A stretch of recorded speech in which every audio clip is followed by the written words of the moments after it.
گفتم. من دروغ گفتم خدایا.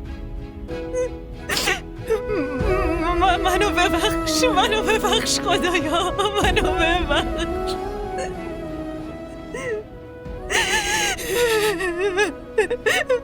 من هیچ چاره دیگه ای نداشتم خدایا. خب من چی کار میکردم؟ اگه واقعیت رو میگفتم همه چی تموم میشد، همه چی از دست میدادم. خونه زندگیمو، همسر و سمینا. خدایا تو بگو من چی کار میکردم، تو بگو. منو ببخش.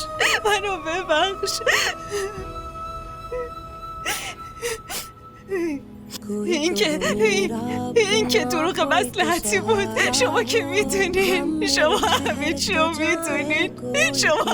میدونین.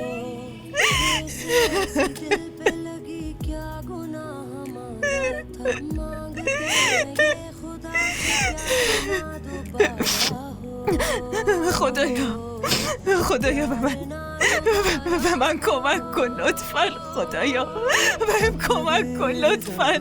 دیگه نمیخوام دروغ بگم. منو ببخش خدا، منو ببخش خدایا.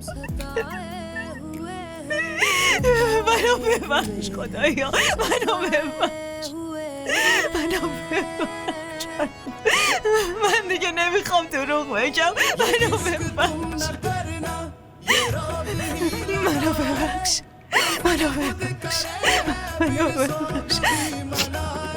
لطفاً منو ببخش.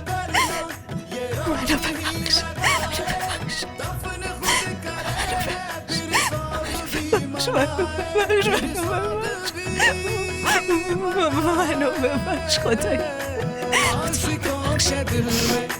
आस भी लगाए फिर आस को बुझा के ये आग भी लगाए फिर आस को बुझा के ये आग भी लगाए.